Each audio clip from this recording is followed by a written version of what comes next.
ये बात सच है कि हमने धर्म युद्ध के लिए, धर्म स्थापित करने के लिए युद्ध की, लेकिन ऊपर वाले के नियम के अनुसार कुछ तो हमारी हत्याएं हमारे अकाउंट में लिखी गई हैं।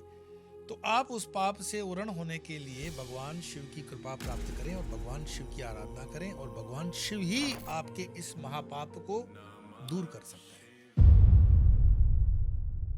संघ में स्वयं सेवक बहुत कुछ करते हैं, समाज के लिए भी करते हैं, संघ के लिए भी करते हैं। उनको थैंक यू भी नहीं बोलते, धन्यवाद भी नहीं बोलते। अगर कोई स्वयंसेवक बैठक में मुझे पूछता है मैं संघ में आया हूं मुझे क्या मिलेगा, मैं कहता हूं कुछ नहीं मिलेगा, तुम्हारे पास कुछ है तो वो चला जाएगा। सनातन बोर्ड के लिए भी अगर पहल ठीक से पूरे राष्ट्रीय स्तर, अंतर्राष्ट्रीय स्तर पर कर सकता है कोई, तो वो आरएसएस कर सकता है। नमस्कार, नमो नारायण। ये भारत में जब मैं आया था कनाडा से, तो सबसे पहला तीर्थ मैंने जो किया था वो था कैलाश मानसरोवर। मैंने सोचा कैलाश मानसरोवर की यात्रा से प्रारंभ करते हुए भारत के अन्य तीर्थों को करूंगा। और कैलाश मानसरोवर गुरु पूर्णिमा के दिन मैं बिल्कुल कैलाश क्षेत्र में ही था, और झील के पास हम टेंट लगा के रहे हुए थे। वहाँ दक्षिण भारत के एक साधु जो रामकृष्ण परमहंस के विचारधारा भावधारा से जुड़े हुए थे, तो उनके साथ घनिष्ठतम अच्छा संपर्क रहा। उनने मुझे अनायास ही पूछा कि आपने और तीर्थ चारधाम वगैरह किए हैं? तो मैंने कहा नहीं, चारधाम तो नहीं किए हैं, मैं अभी आया हूँ और मैं कैलाश से तीर्थ प्रारंभ करते हुए बाकी सारे तीर्थ बाद में करूँगा। तब उन्होंने मुझे कहा कि आप चारधाम जो 4 तीर्थ हैं वो पहले कर लीजिए। मैंने कहा क्यों? बोले बस आप इसको कर लेंगे तो अच्छा रहेगा। मैंने कोई विशेष कारण? बोले विशेष कारण मैं प्रमाण के साथ तो नहीं कहूँगा कि क्या तारीख और समय दूं, पर हम हिमालय के अंदर एक टाइटनिक जिसको बोलते हैं ना पेड्स की मूवमेंट को ऑब्जर्व कर रहे हैं। वो पढ़े लिखे साधु थे और उन्होंने कहा कि एक अर्थक्वेक होने वाला है हिमालय में, और उसके बाद ये चारधाम के रास्ते थोड़े बहुत डिस्टर्ब हो जाएंगे, और हो सकता है इसमें से केदार वगैरह जो तीर्थ हैं, केदारनाथ है, बद्रीनाथ है, वो बंद हो जाए। और ऐसा कई जगहों पे उल्लेख भी आता है। इसलिए नया बद्री और नया केदार का तीर्थ अभी से अस्तित्व में आ रहे हैं। ये बात मैं 20-25 साल पुरानी आपको बता रहा हूँ, और आज मैं इस चीज को 25 साल बाद बताता हूँ कि भारत की 3 बार की परिक्रमा और तीर्थों का तीर्थाटन करने के बाद आपका जो आग्रह था कि भगवान शिव के ऊपर कुछ विशेष एपिसोड बनाया जाए, तो भगवान शिव का जो स्थान है केदारनाथ, अनादिकाल से ये केदारनाथ हजारों हजारों वर्षों से गाथा गा रहा है सनातन की। मैं कहाँ से प्रारंभ करूं? अगर मैं मात्र एक समय के घड़ी को लूं तो महाभारत काल से प्रारंभ करूं, तो महाभारत काल की कहानी से अगर प्रारंभ करता हूं तो सीधी सी बात है, कृष्ण आ जाएंगे, पांडव आ जाएंगे। तो जब पांडवों ने अपने ही परिवार के साथ युद्ध कर दिया, तो उनके ऊपर वॉर इज वॉर, कुछ ना कुछ तो उसका पाप पुण्य आता है। तब पांडवों को कृष्ण कहते हैं कि देखो, ये बात सच है कि ये धर्म युद्ध था, ये बात सच है कि हमने धर्म युद्ध के लिए, धर्म स्थापित करने के लिए युद्ध की, लेकिन ऊपर वाले के नियम के अनुसार कुछ तो हमारी हत्याएं हमारे अकाउंट में लिखी गई हैं। तो आप उस पाप से उरण होने के लिए भगवान शिव की कृपा प्राप्त करें और भगवान शिव की आराधना करें, और भगवान शिव ही आपके इस महापाप को दूर कर सकता है। तो क्या करना चाहिए? तो बोले जाइए शिव की शरण में जाइए। और पांचों पांडव द्रौपदी के साथ भगवान शिव को खोजते खोजते नेपाल जाते हैं। भगवान वहां से लुप्त हो गए। हरिद्वार, ऋषिकेश, काशी, ऐसे अन्य क्षेत्रों का विवरण आता है, और बाद में उनको चलता है कि इस समय भगवान केदार क्षेत्र में है, केदार क्षेत्र का नाम है। तो वो वहां पहुंचते हैं, और जब अभी चलना प्रारंभ ही है तो उनको पता चल जाता है कि भगवान श्री कृष्ण ने अपना शरीर छोड़ दिया पंच महाभूतों का। तो मन से वो बहुत दुखी तो हुए, लेकिन उन्हें पता था कि उन्हें अपना प्रायश्चित करने के लिए भगवान शिव की आशीर्वाद चाहिए ही चाहिए। अब वो केदार क्षेत्र में भगवान शिव को ढूंढ रहे हैं, और एक जगह जब ऐसी आ जाती है जहां कई गाय बैल चल रहे हैं, तो उसमें भीम एक युक्ति लड़ाते हैं कि इसमें शिवजी तो हैं, पर शिवजी ने स्वरूप बदल दिया है और वो बैल नंदी के स्वरूप में आ गए हैं, बैल के स्वरूप में आ गए, तो उसको कैसे पकड़ा जाए? तो वो दोनों टांगे पहाड़ों पर खड़े करके इस तरह करते हैं कि बैल तो निकल जाएगा उसके नीचे से, भगवान कभी टांग के नीचे से नहीं निकलता है। आप ये याद रखना, जब शिव की परिक्रमा करते हैं तो उनकी जलधारी को कभी हम क्रॉस नहीं करते हैं टांग से, आधी ही करके वापस आ जाते हैं। कई चीज़ों में हमें कहा जाता है, बच्चों के छोटे नवजात शिशुओं को भी कभी क्रॉस नहीं करते हैं लेग से, तो उसके कारण है। पर आज हम बात कर रहे हैं केदारनाथ की। अब जब भीम खड़े हो गए तो सारे बैल निकल रहे, एक बैल उसमें से नहीं निकल रहा था। भीम समझ गए ये शिव है और उन्होंने उसको पूंछ से पकड़ना शुरू किया। बैल जो है वो जमीन में धंसना शुरू होता है। ये एक कृत्य ऐसा है जो कुदरत का वही विराट स्वरूप कर सकता है जिसके पास पावर हो। करते करते करते करते उसका जो खूंट है पीठ के ऊपर, उसको वो पकड़ लेते हैं और भगवान शिव उनको दर्शन देते हुए कहते हैं कि अब मैं यहाँ खूंट स्वरूप में रहूंगा, तुम यहीं तपस्या करो। और आगे की कहानी तो केदार के आप महात्म्य को पढ़ोगे तो उसमें पता पड़ेगा। लेकिन जो जमीन के अंदर वो जाते हैं बैल स्वरूप भगवान शिव, तो वो 5 जगहों से अलग अलग अपने शरीर को प्रकट करते हैं, उसको कहते हैं पंच केदार। ये पंच केदार की यात्रा भी बड़ी खूबसूरत होती है, बहुत करने लायक है। तो केदारनाथ में उनका कुबर उठा पीठ वाला, तुंगनाथ में उनकी भुजाएं उठी, रुद्रनाथ में उनका चेहरा उठा, और मध्य महेश्वर में नाभि और पेट, और कल्पेश्वर में उसके बाल। ये इलाका पंच केदार जो है उसी केदार के आसपास का ही है और इसको पंच केदार की यात्रा कही जाती है। और पंच केदार महाभारत के भीम से और महाभारत के अन्य पात्रों से जुड़ी हुई कहानी है। आगे चल कर के जो स्वर्ग आरोहण का सब्जेक्ट आता है पांडवों में, तो स्वर्ग आरोहण भी पांडव वहीं से करते हैं। अब इसका मतलब ये नहीं है कि कोई प्लेन आया होगा, वो कोई जहाज में बैठ करके गए होंगे। आदि शंकराचार्य का भी समाधि स्थल वही है। हालांकि इसमें थोड़ा बहुत कहीं विवाद भी है, पर हम मानते हैं कि वही है, क्योंकि जहाँ पढ़ने को समझने को मिलता है वही स्थान होना चाहिए। शंकर ही शंकर की जगह पे जा सकता है। तो आदि शंकराचार्य केदारनाथ गए, वहाँ उनकी समाधि है। लेकिन ये सारी चीज़ें मैं आपको इतिहास से भी जोड़ के बताता हूँ। 16 और 17 जून 2013 की वो विनाशकारी सुनामी जो केदारनाथ के पीछे से मंदाकिनी और अन्य नदियों ने अपने जल से उसको लबालब कर दिया। मंदिर के अंदर कई 100 यात्री थे, फंस गए, मरने की नौबत आ गई थी, क्योंकि पूरी तरह से पानी, पहाड़ का पानी, उसकी स्पीड होती है। लेकिन आप जब केदार में जाओगे तो आपको ये दर्शन मिलेगा कि मंदिर के कुछ फुट दूर ही एक भीम का विशाल भीम शिला करके पानी से आके रुक जाती है और पानी को 2 हिस्सों में बांट देती है। मंदिर बच जाता है। लेकिन बात यहां तक भी नहीं है कि मंदिर 2013 में बचा। इसके पहले भी वैज्ञानिक कहते हैं कि 400 साल तक यही केदार का मंदिर हिम के दबाव में दबा रहा, मतलब लुप्त हो गया, पूरी बर्फ आ गई। फिर 400 साल बाद हिमयुग समाप्त होता है। इसको संक्षिप्त युग करेंगे, पूरा तो हिमयुग नहीं है, लेकिन 400 साल तक केदारनाथ दबा रहा, ज्यों का त्यों। मंदिर के पत्थरों में जो वैज्ञानिक हैं उन्होंने शोध किया कि बर्फ के दबाव के वो सब कारण उसमें मिलते हैं, वो हिस्ट्री मिलती है। एक और, मैं इसको नहीं कहूंगा मिथ्या किंवदंती, सत्य, परम सत्य है कि जब कपाट बंद होते हैं केदार के, तो केदार के कपाट के विषय में मैं बताऊं, 6 महीने का जो कपाट का ये जो समय दिया जाता है, उसको अगर आप सुनेंगे, उत्तराखंड के रुद्रप्रयाग जिले में स्थित ये जो 12 ज्योतिर्लिंग में से एक ज्योतिर्लिंग है केदारनाथ। अप्रैल की अक्षय तृतीया से कार्तिक मास की शरद पूर्णिमा तक केदार के दर्शन, और फिर वो ऊखी मठ में लाया जाता है विग्रह। 16 जून 17 जून वाली समाधि बाढ़ का मैंने आपको बताया था ये किस्सा। ये 6 महीने जब बंद होते हैं कपाट, तब भी उसमें दिया प्रज्वलित रहता है, और जब कपाट खोले जाते हैं तो वो दिया जलता रहता है। आप सोचोगे ये क्या बात हुई, लेकिन ये सत्य है। तो कौन जला के रखता है उनको? पुराणों के अंदर कहा जाता है कि नारद और उद्धव जी सेवा में होते हैं 6 महीने, जब कोई मनुष्य वहां नहीं जा पाता है, पूरी बर्फ होती है तब।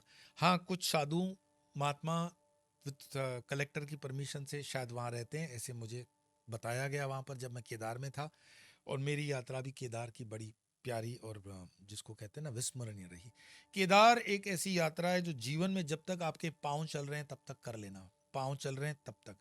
बाद में जब पांव चलने बंद हो जाते हैं, आप घोड़ों पर जाते हो, खच्चरों पे जाते हो, आप उन पर अत्याचार कर रहे हो।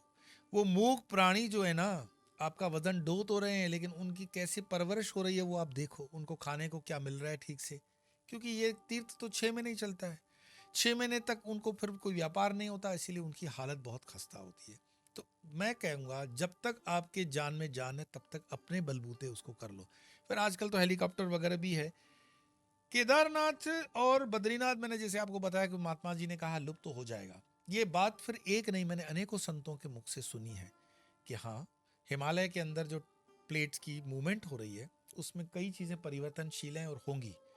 और जैसे मैंने बताया कि कुछ दिन मार्च 2025 के बाद संघर्ष के जीवन के हैं और परिवर्तन प्रकृति का भी होगा, तो हो सकता है इसमें ये परिवर्तन हो। हमने उसके लिए आपको एक विधा बताई है, छोटा सा हमारा योगदान राष्ट्र के लिए हम क्या कर सकते हैं मिलकर। शाम 8 से 8:30 आपके पास जो भी साधना है, ओम भैरवाय नमः कर लो, ओम नमः शिवाय कर लो, भैरव बीज मंत्र कर लो, कोई भी बीज मंत्र कर लो, पर 8 से 8:30 आपकी साधना राष्ट्र के निमित्त समर्पित करो। श्री त्रिपुर भैरव शक्ति पीठम पर अविरत 1000 दिन का ये संकल्प चलेगा 20 अक्टूबर 2027 तक, क्योंकि ये समय थोड़ा पूरे वर्ल्ड के लिए ठीक नहीं है, तो उसको बचाने की, उसको पॉजिटिविटी बढ़ाने की ये हमने एक कोशिश है, एक प्रयास है। इसमें आपका सबका मिलजुल कर प्रयास करने का अपेक्षा रखता हूँ और मुझे लगता है कि हम ये संकट का काल भी पार कर ही जाएंगे।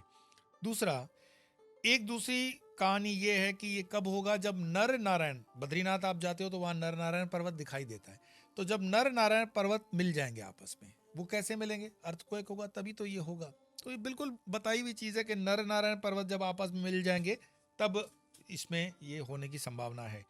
फिर उसके लिए भविष्य बद्री और भविष्य केदार नामक तीर्थ तो उभर चुके ही हैं और लोग आज भी उनका जो है दर्शन कर रहे हैं। बद्रीनाथ में भी हमने देखा कि बद्री जी की बाँह जो है वो बाल जैसी पतली हो गई है, उसके भी ऊपर कहानियाँ चलती है कि वो जब हाथ उनका टूट जाएगा तब बद्री के दर्शन बंद हो जाएंगे। मैं ये चीज़ें आपको डराने के लिए या इमोशनल जिसको बोलते हैं ना कि एक क्रिएट करने के लिए नहीं कह रहा हूँ। ये कई चीज़ें हजारों सालों से चली आ रही है, परंपरागत है। तो जीवन में तीर्थों में आपको हमेशा तकलीफ मिलती है, मतलब थोड़ा बहुत अनईजी, आप अपने कंफर्ट जोन से बाहर आ जाते हो। ये जो घर में आपको बिल्कुल तैयार खाना पीना, दाल चावल रोटी सब्जी मिलती है, तीर्थों में ऐसा नहीं मिलता है। तो ऐसा क्यों? क्योंकि एक तो हमारे सनातन के तीर्थ हमेशा पहाड़ों पर होते हैं, तो ये उसमें संकेत क्या है? हमारे ऋषि मुनियों ने वो सारे तीर्थ वहाँ क्यों बनवाए हैं? रीज़न कि जीवन में हमेशा आप पहुंचा पहुंचा मत जियो। जीवन में संघर्ष एक हिस्सा है, उसको स्वीकारो। और जीवन का संघर्ष को उन्होंने तीर्थ से जोड़ दिया। तो तीर्थ यात्रा के नाम पे आप संघर्ष करते हो डिफिकल्टीज के साथ, तो आपको लगता है नहीं भगवान के लिए मैं कर रहा हूँ, तो आप उसकी आदत में आ जाते हो। आप उपवास करना सीख जाते हो, आप एडजस्टमेंट करना सीख जाते हो, आप लोगों से व्यवहार करना सीख जाते हो। तब आपको जिस स्थान पे हैं उस स्थान की वैल्यू पता पड़ती है और कहते हो कि नहीं, घर भला तो सब भला। तो उसके लिए आपके मन में एक अहोभाव जागता है, ग्रेटिट्यूड जागता है, धन्यवाद जागता है और आप धन्यवाद ज्ञापित करते हो मालिक को कि मालिक मैं बहुत खुश हूँ। फिर जिन लोगों से आप मिलते हो वैज्ञानिक तरीके से समझना, उनकी गरीबी को देखते हो, उनकी जीवन को देखते हो, उनकी जीवन शैली को देखते हो, तब आपको लगता है मैं कितना सुखी हूँ। तीर्थ जीवन में ये परिवर्तन ला देता है। तो जो युवान है मैं उनको कहूंगा कि आप ऐसे तीर्थ जरूर करें। इसमें कोई खर्चा ज्यादा नहीं होता है। आजकल हर जगह अन्न क्षेत्र चलते हैं तीर्थों में। नर्मदा परिक्रमा करें, गंगा जी का किनारे किनारे जितने तीर्थ कर सकते हैं करें, लेकिन इस देश को घूमो, चलो, देखो और लोगों की इस पूरे जीवन यात्रा को समझो कि ये देश क्या है, ये देश कहाँ धड़कता है, इस देश में वास्तव में क्या हकीकत है। केवल राजनीतिक चश्मे से इस देश को नहीं देखा जा सकता। सामाजिक है, आर्थिक है, आध्यात्मिक है और भी न जाने कितने पैरामीटर्स के ऊपर आप अपने जीवन को ऊंचा कर सकते हो। वैसे एक और भी बात आ जाती है, ये 6 महीने जो दिया जलता रहता है, तो कुछ जगह पे ऐसा पढ़ने को मिलता है कि देवताओं और गंधर्वों द्वारा तब पूजा चलती है शिव जी की, और शिव जी उसको स्वीकार भी करते हैं। उद्धव और नारद का तो मैंने आपको बताया ही था, लेकिन बाद में और भी जो चीज़ें पढ़ने में आई वो आपको समझनी पड़ती हैं।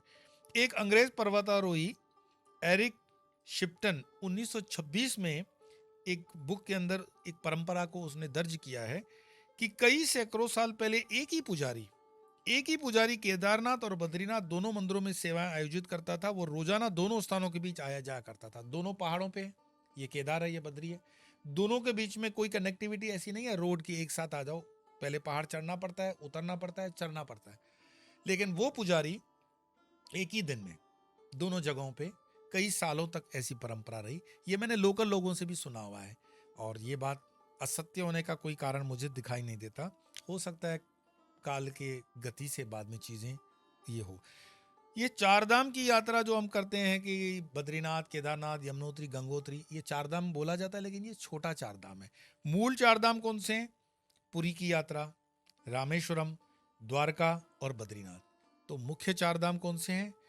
पूर्व में पुरी, दक्षिण में रामेश्वरम, पश्चिम में द्वारिका और उत्तर का बद्रीनाथ। ये हुए चार धाम।